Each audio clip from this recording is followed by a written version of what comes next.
이어서 강의를 진행하도록 하겠습니다. 담론의 그 특성, 특징 이런 것들에 관한 이야기를 하고 있는데, 담론은 우선 제도적 담론이다, 이게 얘기를 했던 거고, 그 다음에 이제 담론이라는 것은 에피스테메의 지배를 받는다, 이런 거죠. 에피스테메를 떠날 수가 없다, 이런 겁니다. 각 시대마다 담론에는 어떤 에피스테메가 있다, 이런 거죠. 그 다음에 이제 세 번째는 담론이라고 하는 것은 어떤 이 실천력, 어떤 그 효과, 이런 것들을 가지고 있어서 파워를 가지고 있다, 이거죠. 그래서 현실을 구성하는 능력을 가지고 있다. 사회를 만들어가는 그런 구성 능력을 가지고 있다라고 하는 게 세 번째 특성이 되겠습니다. 그 다음에 이제 네 번째 특성은 담론적 권력, 이렇게 있습니다. 담론적 권력, 디스커시브 파워. 이제 앞서도 얘기했던 것들이죠. 그러니까 담론이라고 하는 것은 순수하게 순수 언어가 아니라는 거예요. 순수 언어가 아니라 이거는 어떤 실천이 들어가 있는 것이고, 그 다음에 어떤 사회적인 것이고, 어떤 제도적인 것이고, 그래서 사회를 이제 구성할 수 있는 그런 힘, 이런 것들을 가지고 있다는 거죠. 그래서 이거를 권력이라고 하는 그런 개념으로 이렇게 쓰고 있습니다. 뭐라고 얘기를 하고 있냐면, 담론은 제도적으로 통용되는 언어이기 때문에 선택과 배제의 권한을 행사한다. 선택하고 배제하고, 이 가장 대표적인 것은 논문인 것 같아요. 여러분들은 이제 논문을 써보지 않으니까 잘 실감이 안 나지만, 아무튼 글이라고 하는 것도 내가 하고 싶은 대로 막 글을 쓴다고 해서 책이 나오는 건 아니거든요. 다 어떤 검열이 있어요. 검열의 과정이 있어서 뺄 건 빼고 이렇게 필요한 것은 더 이렇게 추가를 하고 이런 식으로 다 되죠. 예를 들면 기자가 기사를 쓸 때도 그냥 막 쓰는 게 아니죠. 다 이제 스크린 과정이 있단 말이죠. 제도적으로 가면 다 그런 스크린 과정이 있습니다. 그래서 이제 그런 것을 얘기를 하는 겁니다. 담론이 어떤 것을 말할 수 있고 어떤 것을 말할 수 없다는 것을 결정한다. 그런 그 권력을 가지고 있다, 이런 얘기죠.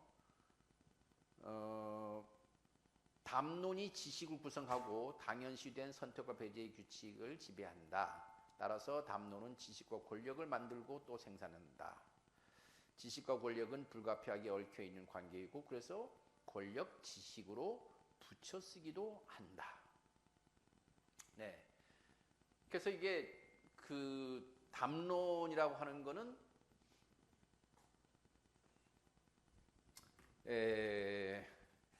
담론이라는 거하고 이제 지식이라고 하는 거하고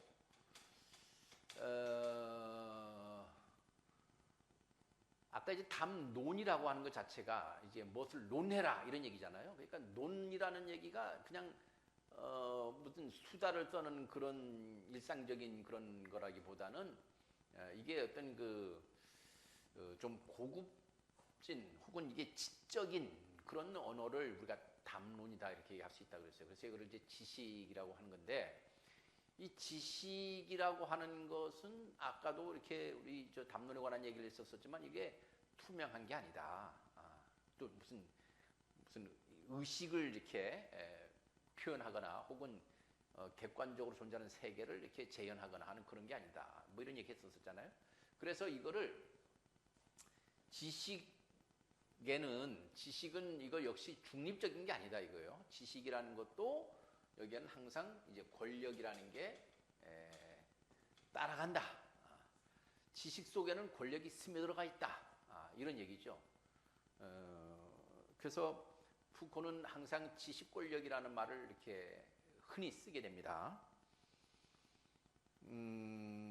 그리고 그 권력이라는 거는 우리가 통상 생각할 때에 권력이라는 거는 권력자가 있고 어떤 지배자죠. 지배자가 있고, 그 다음에 이제 지배를 당하는 사람이 있어서 그런 상하관계로 이렇게 돼 있는 것을 우리가 보통 일반적으로 생각하기 쉽지만, 푸코가 생각하는 권력은 그런 권력이 아니고요. 분산된 권력이라 그래요. 분산된 권력이라서 도처에 권력이 있대요. 가정에는 가정의 권력이 있고, 학교는 학교의 권력이 있고, 뭐 군대는 당연히 군대 권력이 있고, 병원에는 병원에서의 뭐 권력이 있고, 무슨 관공서 같은 데 가면은 또 관공서의 권력이 있고. 이 권력이라는 게 여기서는 분산된 권력이라는 거죠. 분산된 권력이고, 그 다음에 이제 이 권력은 명령하는 권력입니다. 명령하는 권력이에요. 그래서 이거를 디스플리너리 권력이다, 파워다, 이렇게 얘기를 합니다. 우리가 이제 그 아까 센텐스 이런 얘기를 했지만, 센텐스라는 게 어떤 선독, 언독, 판결을 하는 거, 이걸 우리가 센텐스라고 그랬잖아요.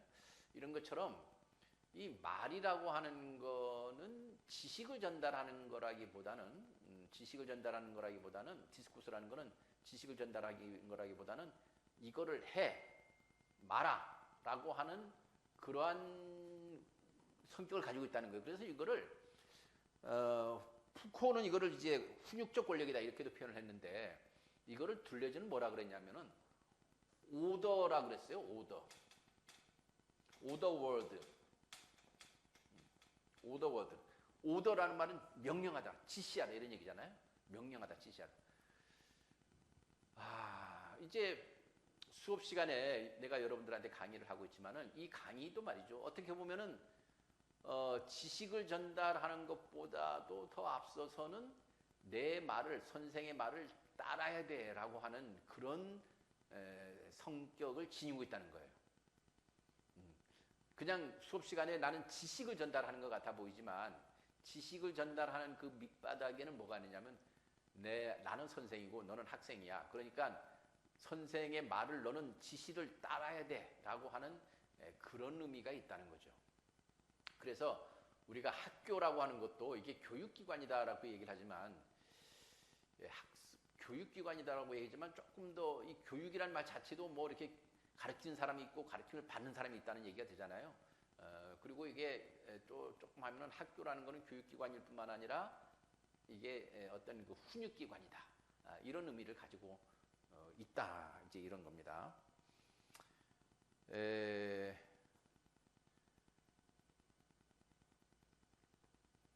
그래서 이런 담론적 권력은 자기 훈육에 따르는 비억압적 권력이고, 억압적인 것이 전혀 없는 건 아니죠. 억압적인 것도 있는데, 이것은 뭐냐면 자기가 어떤 좀 뭡니까, 크루드한, 그러니까 좀 야만적인 권력이 아니라 이게 지식을 통한 교육이거든요. 권력이거든요. 그러다 보니까 예를 들면 선생을 볼 때에, 여러분들이 학생이 선생을 볼 때 선생이 권력자로 느껴지는 것이 아니라 뭐 아무튼 바른 교육을 시켜 바른 말을 하시는, 혹은 진리를 전달하시는, 올바른 얘기를 하시는 그런 분일 거라고 생각을 해서, 어찌 보면 이제 모범생이 되면은 선생님이 시키지 않아도 스스로 아무튼 선생님의 지시를, 선생님은 이런 것을 원하실 거야라고 생각을 해서 자기 스스로 자율적으로 그걸 복종을 하게 되죠. 그러니까 이런 권력입니다. 권력이라는 것이 이런 비억압적인 권력이다 이거죠. 그래서 이것은 어떤 통치하는 그런 권력이 아니라 훈육적 권력이고, 강압적 권력이 아니라 규범에 맞게 생활하도록 관찰하고 감시하는 규범적 권력이다. 이렇게 이야기를 하고 있습니다. 그 다음에 이제 그에 따라서 나타나는 것이 감시사회라고 하는 겁니다. 감시사회. 이제 이와 같은 이 권력을 뭐 다른 말로는 마이크로 파워, 미시 권력이다 이렇게도 얘기를 해요. 미시 권력. 우리가 이제 아주 거칠게 막 이렇게 군사적으로 막 무력을 통해 가지고 하는, 지배하는 그런 권력이 아니기 때문에 이거는 아주 마이크로하게, 아주 세밀하게, 아주 미시적으로 이루어지는 그런 권력 관계다, 이렇게 보고 있고, 이런 거를 조금 더 이거를 좀 이제 예민하게 받아들인 거겠죠. 이렇게까지 생각할 필요가 있겠나 싶은데 푸코는 굉장히 예민한 사람이었던 것 같아요. 그래가지고 이처럼 도처에 감시가 작동되고 있는 현대 사회를 감시 사회라고 했다. 현대 사회는 감시 사회다. 이렇게 봤다는 거죠. 그래가지고 이 사람은 감옥, 병원, 수용소, 학교, 공장, 회사, 군대 이 모든 것들이 다 우리를 훈육시키려고 하고 있고 우리를 감시하고 있고 그런 제도들이다 이렇게 보는 거죠. 그래서 우리는 완전히 감시당하고 있다. 그래서 모든 죄수, 모든 환자, 모든 학생, 모든 노동자, 모든 사원의 일거수일투족은 남김없이 감시하고 관찰하면 관찰하게 된다. 그래서 이제 현대 사회를 감시 사회라고 얘기를 하면서 그 프랑스의 유명한 감옥이 있거든요. 그거를 페놉티콘이라 그럽니다. 페놉티콘.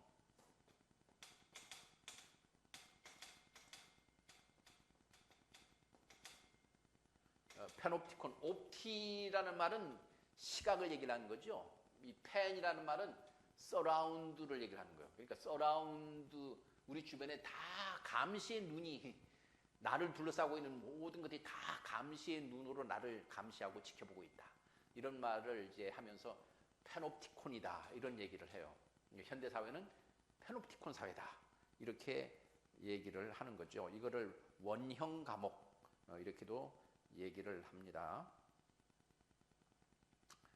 그래서 이제 이런 것을 이제 근대 사회의 특징이다 이렇게 보는 것이고요.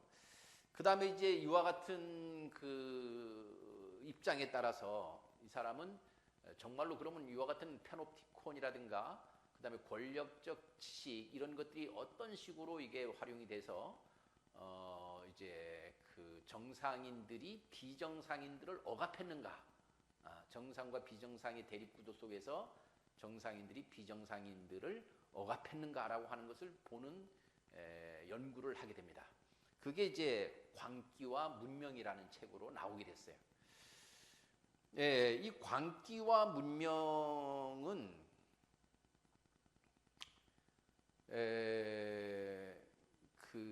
이분이 이제 원래 정신의학을 해서 임상 경험을 했다 그랬잖아요. 그래서 이제 정신병자, 우리가 흔히 얘기하는 정신병자, 정신병을 앓고 있는 사람, 이런 사람을 우리는 보통 극단적으로 표현해서 이거를 미친 사람이다 이렇게 얘기해요. 미쳐버렸다. 제정신이 아니다. 미쳤다 이렇게 얘기하잖아요. 그래서 이 미친 사람, 광인, 이 광인에 대해서 이제 관심을 가지고 연구를 하게 됩니다. 그런데 이분이 쭉 이제 주로 프랑스겠죠. 프랑스를 중심으로 해서 이 광인들을 어떤 식으로 이거를 이제 다뤘는지, 어떤 식으로 이 사람들을 이제 이제 다뤘는지 이것을 이제 보는 연구를 했는데, 예를 들면 말이죠. 여기 보면은 이제 80쪽에 보면 르네상스 시대 14세기, 15세기 이때의 서양 사람들은 광인을 어떤 식으로 봤을까라고 하는 것을 이제 연구를 했거든요.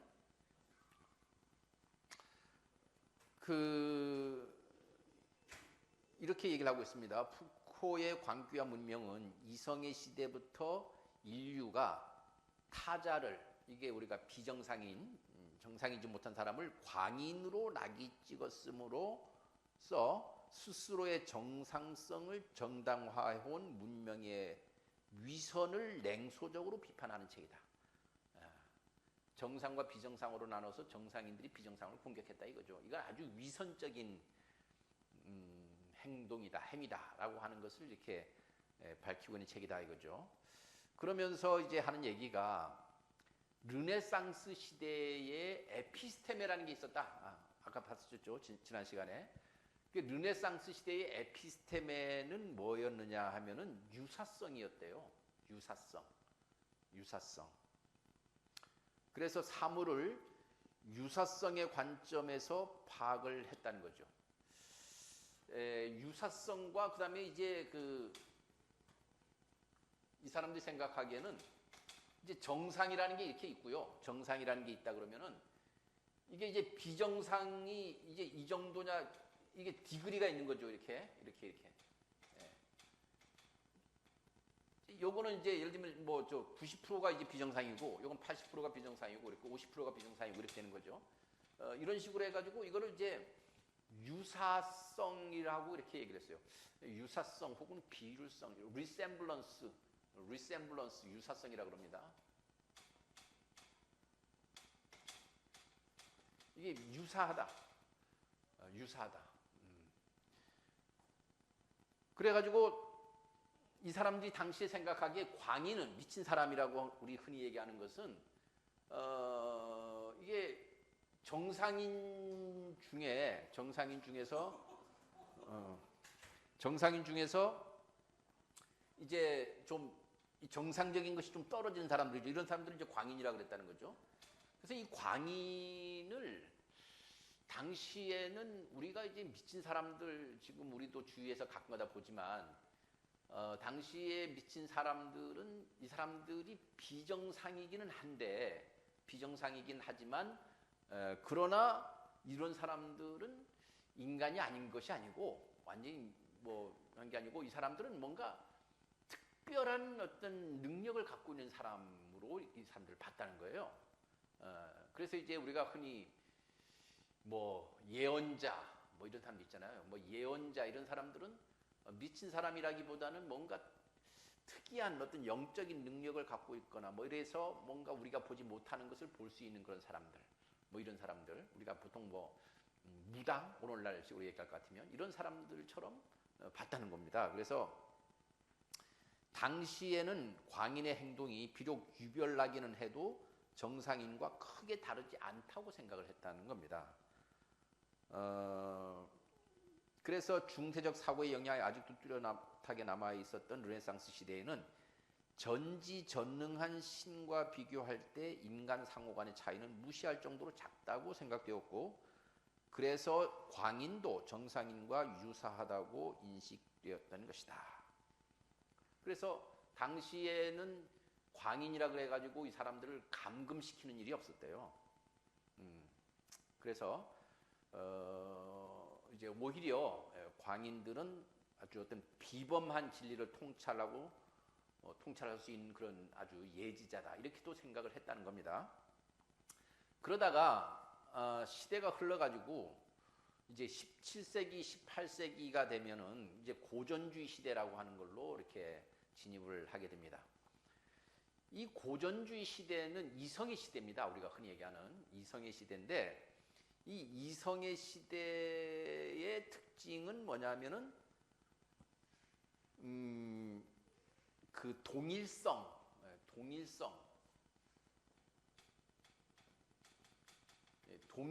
아이덴티피케이션, 아이덴티티, 우리 있잖아요. 정체성 이렇게 얘기를 하기도 하고 그렇죠. 이 정체성, 자기 동일성, 이거를 굉장히 중시 여기는 그런 시대였어요. 그래가지고 너도 동일하고 나도 동일하고, 뭐 우리가 보는 것도 다 동일한 거죠. 그러니까 이 동일한 것, 주체의 동일성, 그 다음에 어떤 객체의 동일성, 이런 동일성 속에서 언어라고 하는 것은 이 동일한 것을 이제 표상하는, 그냥 표상하는, 재현하는, 표상하는 그런 시대였다는 거죠. 그래서 표상의 에피스테메가 출현했다, 이렇게 얘기합니다. 우리가 이제 지난 시간에도 쭉 얘기했었죠. representation. 이거를 재현이라고도 얘기를 했고, 혹은 표상 이렇게도 얘기를 하고 그러는 겁니다. 그래서 고전주의 시대는 표상의 시대였다는 거죠. 그래서 이제 그 이성을 가진 자와 이성을 갖지 못한 자, 그래서 이거를 아주 명확하게 구분을 하기 시작했던 시대가 고전주의 시대였고, 이때부터는 광인은 비정상인이다. 그래서 이 사람들을 무자비한 신체적 감금이 시작되었다 그럽니다. 잡아다가 감옥에다 집어넣은 거죠. 무슨 뭐 남의 물건을 훔쳤거나 사람을 죽였거나 이런 것이 아니라 미친 사람이다라고 하는, 또라이다라고 하는 이유 하나만으로 신체적인 감금이 이루어졌던 시대가 바로 고전주의 시대라는 겁니다. 그 1656년 파리에서 설립된 이 종합병원은 의료기관이 아니라 거대한 감금기구였고, 이러한 감금기구는 당시의 모든 유럽 지역에 공통된 현상이었다. 근데 이때에 감금한 사람들은 이렇게 광인만 감금한 것이 아니라 실업자, 범죄자, 건달 등 이성의 타자들을 무차별 감금하여 강제로 노동을 시켰다. 이렇게 돼 있거든요. 네, 여러분들 그 게으른 사람, 또는 건달, 이런 사람들과 미친 사람, 범죄자, 이걸 하나로 다 뭉쳤다는 거예요. 이거는 그러니까 이제 문제야라고 하는 얘기죠. 한마디로 말씀, 문제야. 그러니까 뭐 게으른 사람도 뭐 이제 문제가 있는 것이고, 그 다음에 뭐 이렇게 범죄자는 뭐 더할 나위 없이 문제가 있는 것이고, 그 다음에 이제 건달 뭐 이런 사람들도 이렇게 특별한 직업도 없이 이렇게 떠돌이 생활을 하는 건달, 이런 사람들이 다 문제야. 그러니까 이 문제아들을 다 합쳐서 그냥 이걸 감금을 시켰다는 얘기인데, 이거는 뭐냐면은 정상인과 비정상인으로 나누는 바로 이 근대 이 고전주의 시대의 그 이성주의라고 하는 것, 사회 속에서 나타났던 그런 일이었다. 이제 이런 거죠. 그 다음에 이제 현대로 들어옵니다. 현대 사회는 인간주의, 그러니까 휴머니즘, 인간주의의 에피스테메가 출현한 시대였다. 이렇게 얘기를 합니다. 이거는 프랑스 혁명 이후에 인도주의 사상과 박애 정신이 확산됨으로써 이제 이런 일들이 가능하게 됐는데, 이때부터는 그 사람들을 이제 정신병동에 감금을 시키는 것이 아니라 이런 사람들을 그 이제 병원에다가 이렇게 그 격리 수용을 하고, 이게 병원에 수용을 했기 때문에, 병원이라고 하는 것은 치료의 목적이 있잖아요, 기본적으로. 그래서 이 사람들을 광기라는 것도 하나의 병이다, 질병이다, 이렇게 생각을 하고, 이 사람들을 치료를 통해서 정상인으로 해서 사회에 복귀시키는 것, 이것을 목적으로 했던 시대가 바로 이제 현대 사회다, 이렇게 보는 거죠.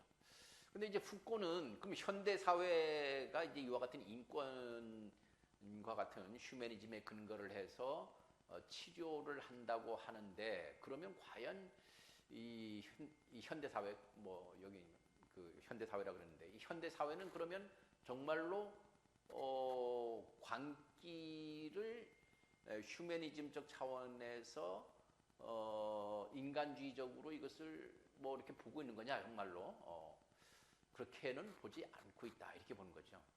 그래서 오히려 현대 사회는 어찌 보면은 그렇게 거칠게 광인을 다루고 있지는 않지만, 오히려 굉장히 이 세련된 방식으로 광인들을 다루고 있다는 겁니다. 그래서 이제 우리가 예를 들면 정신병동이 많이 생기잖아요. 그래서 이 정신병동에서 다양한 인간의 어떤 그 감정적인 기복이라든가 뭐 여러 가지 이런 것들이 있는데, 이것들을 다 질병 코드로 만들어요.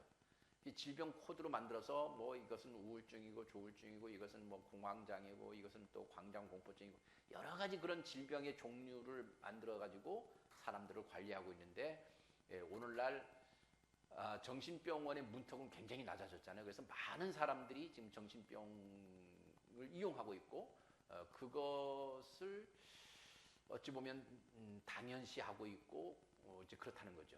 그래서 오히려 현대 사회는 그런 감시와 처벌, 이런 것들이 줄어드는 것이 아니라 더 미세하고 더 보편적이고 더 치밀하고 이런 식으로 이루어지고 있다라고 이렇게 현대 사회를 평가를 하고 있습니다. 이제 그런 이제 내용이고요. 그 다음에 이제 그 감시와 처벌, 이것도 이제 그 범죄 행위에 대한 범죄 행위를 어떤 식으로 이렇게 정의를 내리느냐 하는 이제 그런 것에 관한 이야기입니다. 그 여기 보면은 이제 그 다미앙이라는 사람이 있는데요. 이 다미앙이라는 사람은 당시에 프랑스의 국왕을 살해하려고 했던 사람인데 1757년 파리 성당 앞으로 이제 끌려 나와서 끔찍한 고문을 받고 공개 처형되는 그런 겁니다. 그래서 이제 이 아까 살펴봤던 이때가 이제 고전주의 시대라고 할 수 있는데, 이 고전주의 시대에 이와 같은 범죄는 이 군주의 통치권에 대한 저항으로 이렇게 인식이 됐다는 거죠. 그리고 처벌도 역시 아주 잔인한 신체적인 체형이었다. 그리고 현행 이 법이라고 하는 법도 이거는 뭐냐면은 그 일종의 보복법이었다는 겁니다. 보복. 이에는 뭐 눈에는 눈, 뭐 이런 게 있잖아요. 그러니까 이런 보복의 목적을 둔 이제 법이었는데, 그런데 이제 그 프랑스 혁명이 일어나고 난 다음에 자본주의가 출현하고 또 현대의 그 인도주의가 확산되면서 이제 범행이라고 하는 것은 그렇게 국왕에 대한 이제 저항이나 도전, 반란 뭐 이런 개념이라기보다는 사회계약을 위반한 계약 위반 행동으로 이렇게 보는 겁니다.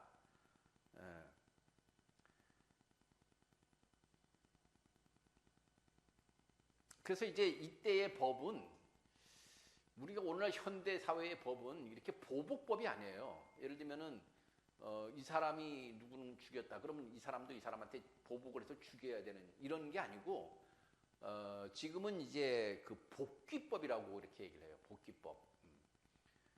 보복법이 아니에요.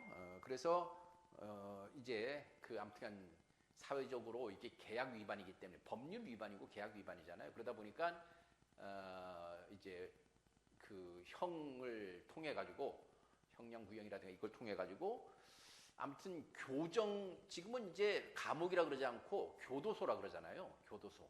그래서 교도소라는 것은 감옥에 가서 자신의 잘못이라든가 이런 것들을 용서를 받는 그런 과정을 통해서 반성하고 뭐 하는 과정을 통해서 다시 정상인이 돼서 사회로 복귀할 수 있도록 하는 이제 그런 취지로 지금 현대법은 이제 되어 있다는 겁니다.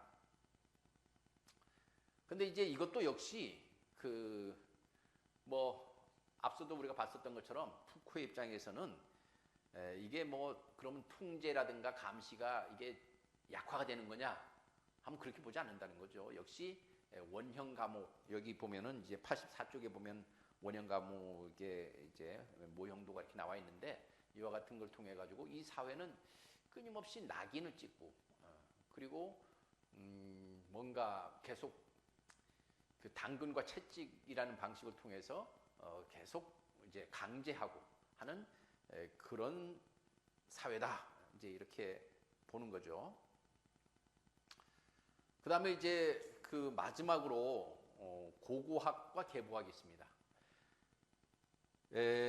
계보학에 대해서 이제 아까 얘기를 했었잖아요. 그래서 계보학이라는 거는 우리가 이제 여기 강의실에 있다고 하더라도 이게 다 하나의 동일한 사람들이 아니고, 이게 이제 다 어떤 그 뭐 남성과 여성이라는 계열, 혹은 뭐 이제 학년이라는 계열, 뭐 그다음에 무슨 뭐 전공이라는 계열, 뭐 여러 가지 이런 식으로 해서 계열로 이렇게 나눠져서 그것들이 쭉 이게 어떻게 흘러갔는가라고 하는 것을 살펴보는 것을 우리가 계보학이라고 한다 그랬잖아요.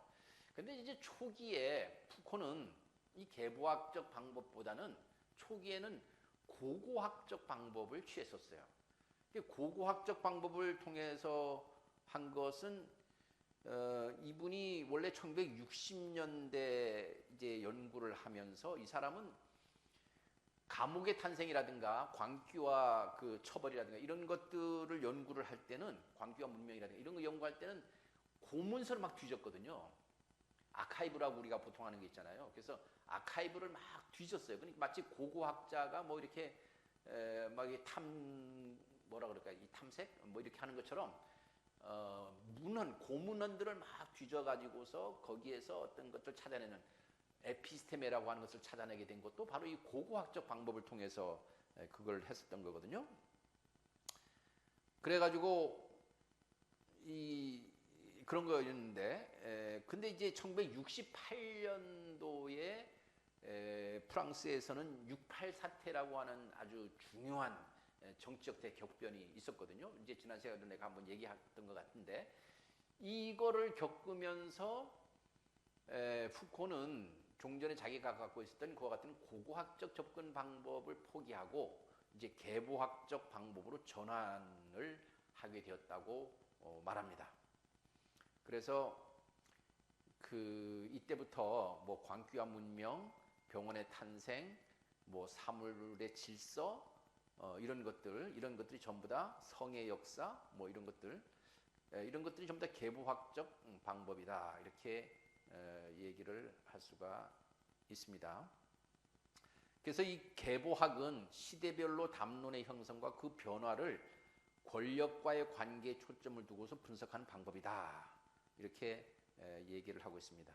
그래서 이거는 지식과 권력이 결탁을 하면서 이게 뭐 여러 가지 이제 이 흐름들을 만들어내고 그 흐름들이 어떤 식으로 착종도 되고 그 다음에 이제 이게 뭐 결합도 되고 또 분리가 되고 막 이제 이러면서 이제 흘러가고 있는 건지를 이렇게 살펴보는 그런 방법이다 이렇게 말씀드릴 수가 있겠습니다. 여기서 이제 뭐 고고학과 계보학 두 가지 방법인데 그러나 이게 공통적인 요소를 얘기한다면 86쪽에 보면 첫째는 시대별 담론의 불연속성을 강조한다. 이 담론이라는 게 에피스테메를 통해서 자꾸 이렇게 불연속. 그다음에 역사적 시대마다 달라지는 주체의 구성 원리를 탐구한다. 이게 이제 주체라고 하는 것도 이제 구성되는 거라고 얘기를 했고 이 구성이 역사적으로 시대마다 어떤 식으로 구성되는가 이런 것들을 살펴봤다는 것이고요. 그 다음에 시대와 사회의 차이를 초월한 보편적 진리와 지식 같은 것은 없다. 보편적, 객관적 진리, 지식 이런 것은 없다. 그래서 푸코의 사상은 전통 철학의 근원주의를 비판하는 반근원주의라고 할 수 있다. 이렇게 결론을 내리고 있습니다.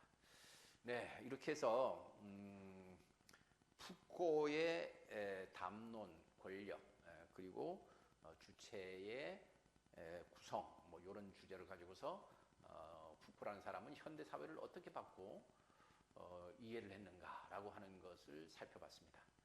자, 뭐 이런 식으로 해서 수업을 대단원을 마치도록 하고요. 여러분들 시험 잘 보시고 그리고 이제 이 수업을 통해서 제가 이제 의도했던 바는 단순하게 우리가 지식을 뭐 습득하고 지식을 암기하고 뭐 이렇게 하는 게 중요한 게 아니고 우리는 이제 이런 사람들이 현대 세계를 어떤 식으로 봤는가 현대 세상이 아주 복잡하고 아주 참 혼란스러운 모습을 띠고 있는데 이 현대 사회를 우리가 어떻게 이해를 해야 될 것인가 하는 거에 대한 아주 치열한 그런 이제 그 탐구의 과정을 우리가 이제 볼 수가 있다는 겁니다. 그래서 이 수업을 통해서 여러분들이 사회를 보는 눈 그리고 인간을 이해하는 눈 이런 것들에 대한 안목이 넓어지고 또 깊어졌기를 바라면서 25학년도 1학기 수업을 모두 마치도록 하겠습니다. 아무튼간 수업을 끝까지 경청해 주셔서 대단히 감사합니다. 네, 행운을 빕니다.